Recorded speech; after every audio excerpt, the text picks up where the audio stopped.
Today, sitting right in front of me is a mess of parts I gathered together from Best Buy, Micro Center, Amazon, and also a geared sale. And today, I plan to turn this into a functional computer of some sort. This is the first time I've ever built a computer from scratch, and I think this will be a quite interesting video. So before we build this mess into something that is also probably likely going to be a mess, but hopefully working, let's quickly go over the specs. So we've gotten ourselves a $10 Cooler Master fan here, which is the cheapest decent blowing fan I can find at Micro Center, a weird case I got at a garage sale for $3, a 500 watt power supply I pulled out of the GPU test bench computer because this will probably take over that other computer's job of being a GPU test bench.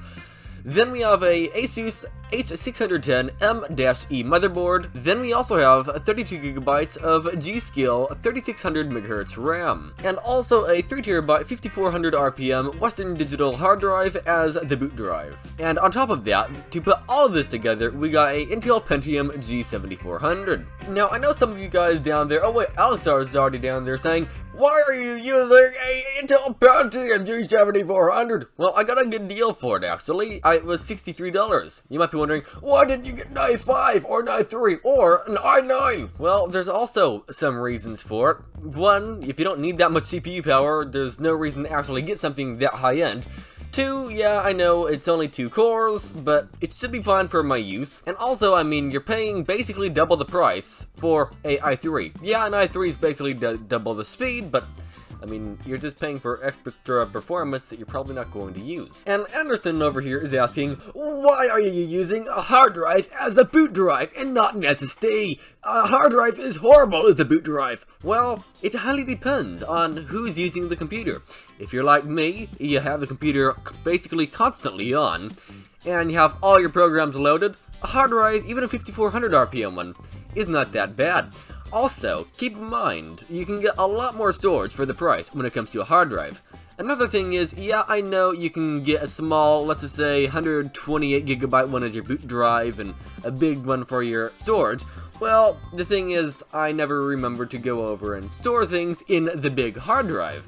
So, having it all on one drive, for me, is a lot easier. And also, yes, if you need your computer to boot up super extremely fast often, and also you want programs to open extremely fast, and you don't want to have to worry about it breaking if you shake the computer around by mistake like it's a laptop, well then, yes, an SSD makes complete sense, but for my use, a hard drive's going to be fine. And I think that will answer everybody's question. Oh wait, no, it didn't. Jacob is asking, why are you using a H610 motherboard? It sucks! Well, I don't actually understand how it sucks, to be honest. I mean, it works, and yeah. I mean, I don't know much about motherboards, I'll admit it. I just know sockets and stuff have to be correct, and yeah, I don't know much about motherboards. For a Pentium, it shouldn't be problematic. Yeah, I know the things called VRMs on it don't have heat sinks, but then keep in mind, a Pentium doesn't exactly draw a lot of power. If you are sticking an i5, an i7, an i9 in here, then of course, you don't want probably this motherboard, it'll probably melt itself, but a Celeron to an i3 probably should be fine, I think? I don't know, but I don't plan on putting anything higher than an i3 in this in the future, so it'll be fine. And no, you cannot overclock a CPU in this motherboard, which, yeah, for a high-end CPU that would be a problem, but this isn't intended for overclocking either, and I'm not intending on overclocking my Pentium, so, yeah. Right out of the box, the motherboard looks like a motherboard to me. It has 2 RAM slots, yeah, some can have more, so it does limit this to 64GB of RAM instead of 128GB, but 64GB of RAM is a lot of RAM, at least at the current times, so it should be fine for a long time. The Pentium's probably not going to be good by the time the 64GB of RAM runs out. The motherboard also came with a DVD, or a disc, that you can put into your computer that probably doesn't have a disc anymore anyway, because in 2022 he uses discs. I say that as I grudgingly look at myself because I somehow managed to use discs pretty often, even in 2022. But since I've not done this before, I don't exactly know what to do correctly, but I think it would be better to install the CPU when the motherboard is out of the case instead with the motherboard in the case, because if the motherboard is in the case, then you'll be quite limited in space trying to install the CPU, which also happens to have a lot of pins on it. Well, actually this is a LGA socket, so the pins are on the motherboard and not on the CPU, which I've never actually installed a CPU like this before. Usually it's like an AMD CPU on the AM2 socket, not this. So yeah, that was also something new, so that was neat. The CPU was actually rather easy to install, though you have to look on the top right or the bottom right or one of the corners of the CPU, and it's going to have an arrow. Well, you want to line that arrow up with one of the arrows on the motherboard. So if the arrow is pointing to the top right, for example, you want to put the CPU with the arrow pointing on the top right, line them up. Though this motherboard doesn't actually have the arrow on the socket. Instead, it's on the black cover that you're supposed to take off. Though you're supposed to specifically take the black cover off after you install the CPU. Luckily I read the manual first. Because if I took the black cover off, I wouldn't actually know where the CPU is supposed to go. We also got the stock Intel cooler with this CPU, which is nice. It saves a couple dollars, and it actually came with thermal paste, which is weird. I've never seen a cooler come with thermal paste pre-applied, so that's also interesting. And I also find the grid they put on the cooler as well interesting. I'd expect it to be just maybe a dot or just like spread all over, but it's like little patches, just like specifically designed to look nice, to then be spread apart and just all over the place when you put it down on the CPU. I don't know why they put the detail in there, but they did, so good job, I guess, Intel, for spending maybe an extra couple dollars on doing that, or I don't know. Maybe it saved them money because they're saving on thermal paste, maybe. I don't know. I do have one slight complaint. So on the motherboard, there was no other markings that I could actually see besides on that piece of plastic that you take off to figure out where the CPU goes. Well, that actually isn't that good. Yeah, I know they're saving costs because it's the cheapest motherboard, but it would be very nice to have a marking that says, okay, this is the arrow right here. Okay, so the CPU arrow lines up here. Instead of having it on a piece of plastic, it will be removed, it'll likely get lost, and then the next person who comes along to put a CPU in it doesn't know where to put it. And the instructions weren't that helpful on this either, unless I didn't understand the instructions. Another thing that didn't exactly line up with the instructions is taking that black piece of plastic off. It says, don't take it off until you close the lid, at least if I'm understanding the instructions correctly. Well, the thing is, it doesn't let you close the lid until you take the piece of plastic off, as far as I'm aware. And when I say close the lid, I mean going over and getting that little metal swinging arm thing to lock the CPU in and whatnot. Yeah, you can't exactly close that with the plastic in there, so either I am not understanding this, which is highly likely, or I don't know. Yeah, I just thought I should mention that. I had to take it off with my hands and not just popping off, which I thought it was supposed to do. So, installing the Intel stock cooler was so oversimplified, my brain made it very complicated, and I spent over 16 hours trying to install the cooler. Okay, so let's just get to that later, okay? That's not a problem now, that'll be for later. But installing it correctly is very simple. You have to go over and press down 4 of those pins. You have to line it up and push them 4 down in the 4 holes. Now, I've heard you don't want to have the motherboard against a hard surface when you're doing that. The reason why is a little piece that goes through the motherboard to the other side. It can get bent or broken if you're trying to do it against a flat, hard surface. And you just want to press those little pins down until it makes a noticeable noise. I don't even can hear that finger snap. My finger's sore now. I'm bad doing finger snaps. But you want to do it down until you hear a clink, basically. Though, the thing is, you likely want to press it down on 2 corners at once. Opposite corners, of course. The reason why is because if you press one corner down, then start pressing on the other corner, well, then the corner you just push down is going to pop up. And then you're going to be on an endless loop of push down, pop up, push down, pop up, push down, pop up, and yeah, just hold down two at the same time. The case we are using is one from Alter Gear, and it was $3 at a garage sale, and it's a case. I don't exactly know a significant amount about cases besides their boxes that hold computer parts. And it even has a fancy little airflow hole in the side of the case where the logo is, with a little like ball thing that goes against the CPU cooler. Not sure if it does anything, but hey, it's a nice thought, I guess. I decided to wait until we installed the RAM. I wanted to get the motherboard into the computer first, so there's not that much hassle getting the motherboard into the computer. Which, of course, there was, because I didn't know what I was doing, but hey, it worked. So, in the case, there are 4 little areas that look like makeshift standoffs. Which they are. They're like little bubbles with the holes for the screws in them. If you put a standoff on top of it, the motherboard actually doesn't fit in. The, rear VGA and whatnot doesn't line up with the rear I/O. Is that the right word? No, basically the back of the, the holes don't line up if you have it on a standoff.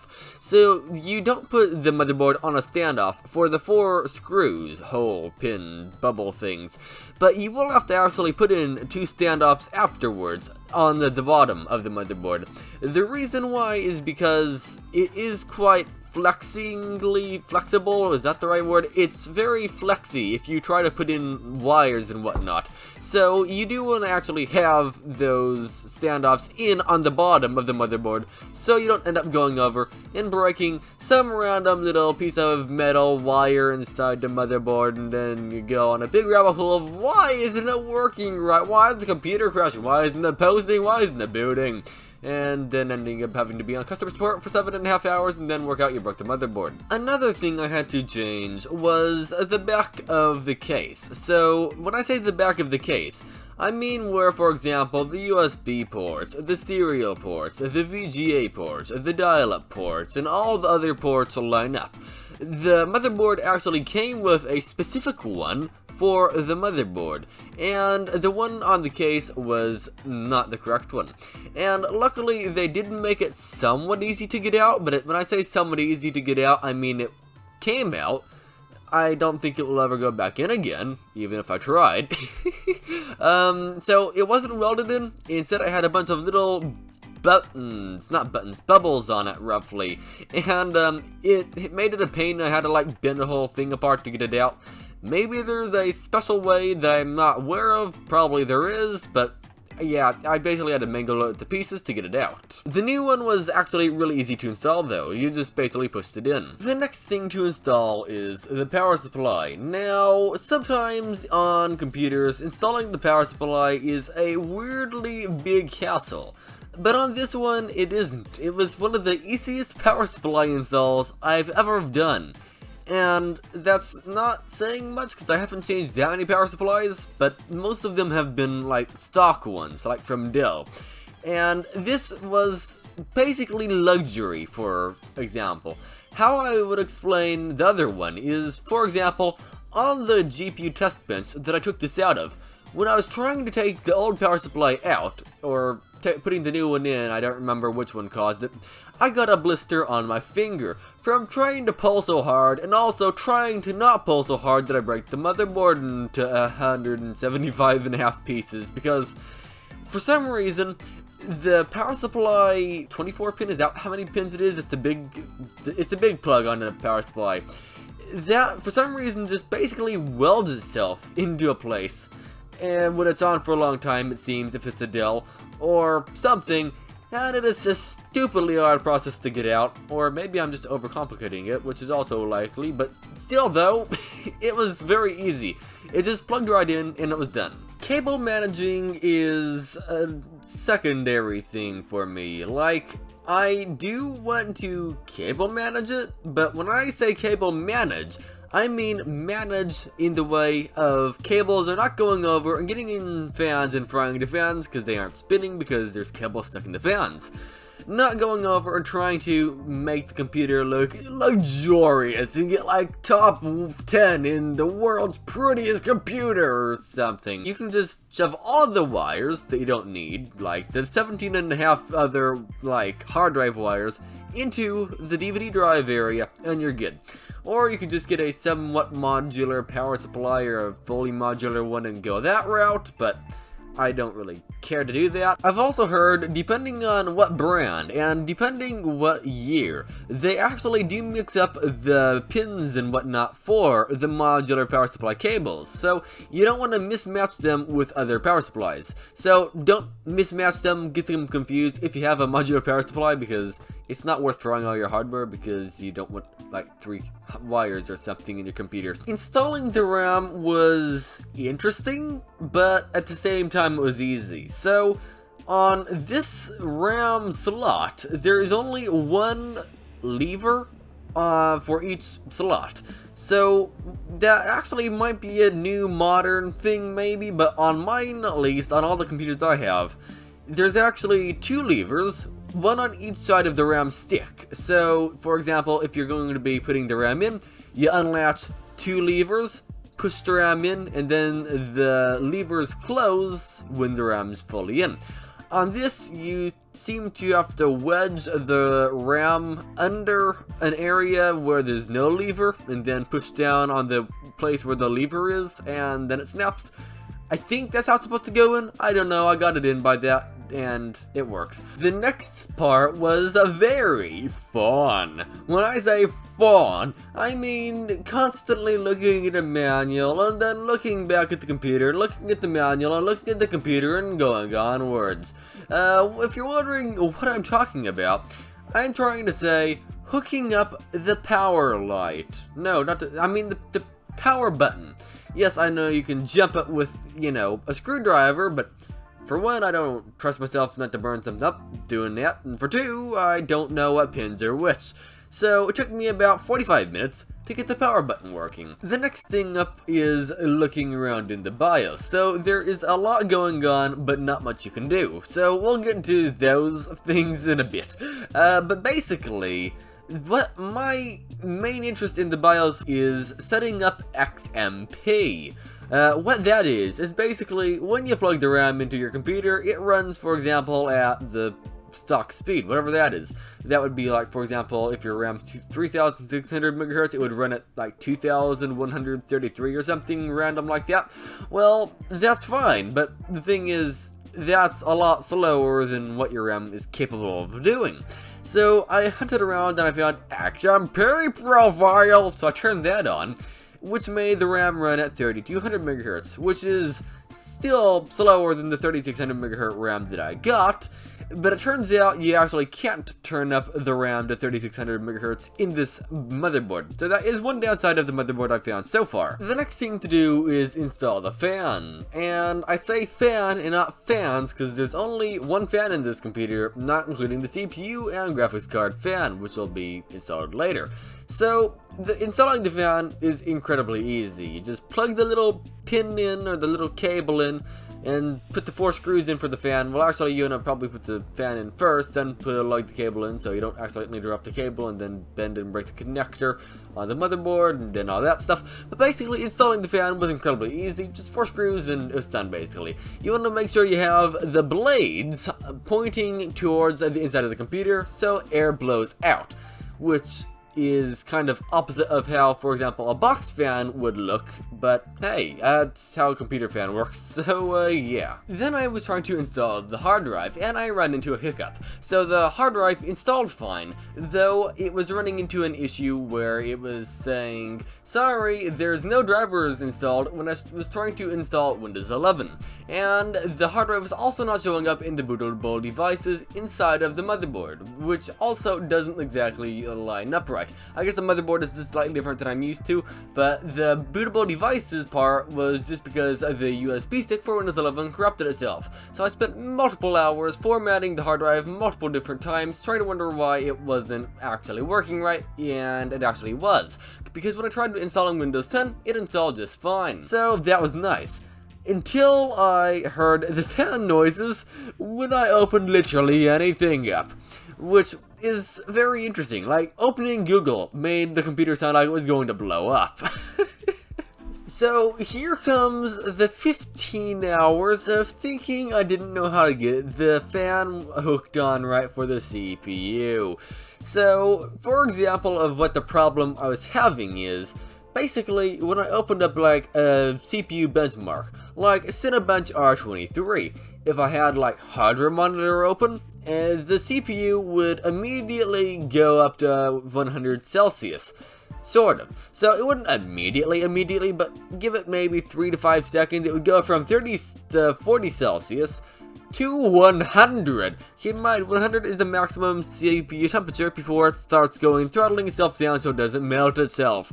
So that was a bit weird, which made me think, okay, so the cooler is obviously not hooked on right, because 100 Celsius is hot. So I was pushing the cooler down, only got my finger caught in the fan twice, it was slightly sore, from the fans at 100%, and it didn't do anything there either.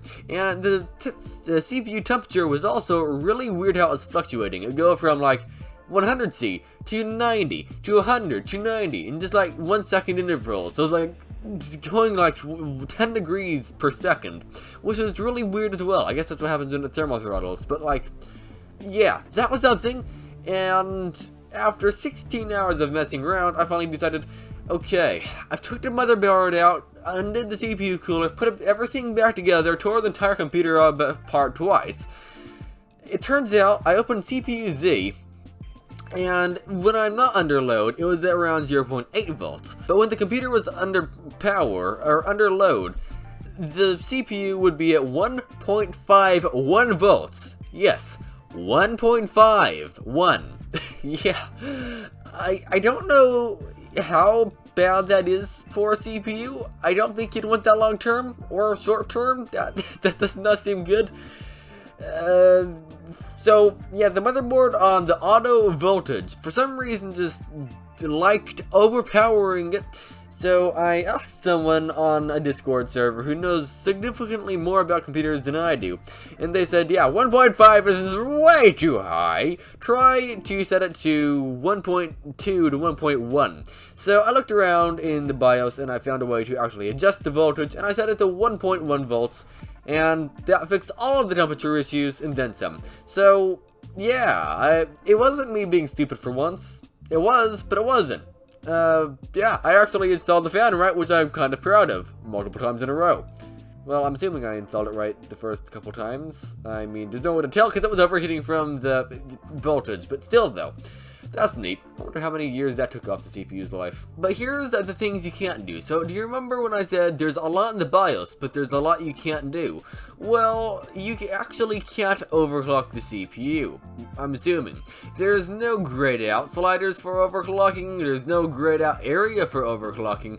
There is core ratio, and it's automatically set to 37, and you can type in a number like 38 or 39 or 40 if you want, but as soon as you press enter, it automatically goes back to 37. So, from what I can tell, there's no way to overclock the CPU, but it allows you to raise and lower the voltage for some reason.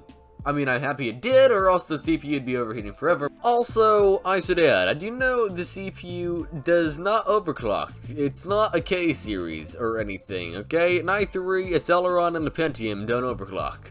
Though, from what I find, it is technically possible to somewhat overclock them, just not overclock them. I don't 100% understand, but I guess you can't touch the frequency, but you can touch the ratio, I think? I don't know, I've never tried overclocking a non-overclockable CPU before, but at least that's from what I've seen. Just doing normal non-gaming tasks on the computer is actually really decent. Yeah, it is not as snappy as it had an SSD, but also, I don't let an SSD in this currently, but basically, it works just fine. CPU is powerful enough to do that.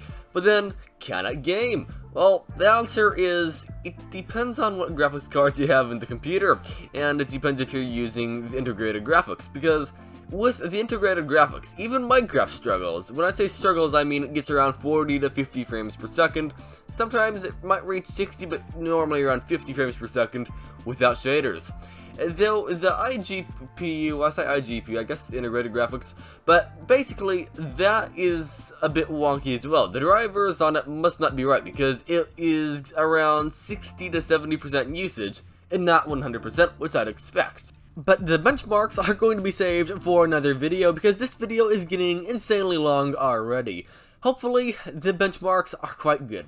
Either way, I want to say thank you so much for watching this video, and I'll see you again next Wednesday for more benchmarks on this computer to see how I was able to game and what happens when you stick a graphics card in it, because that will be quite interesting.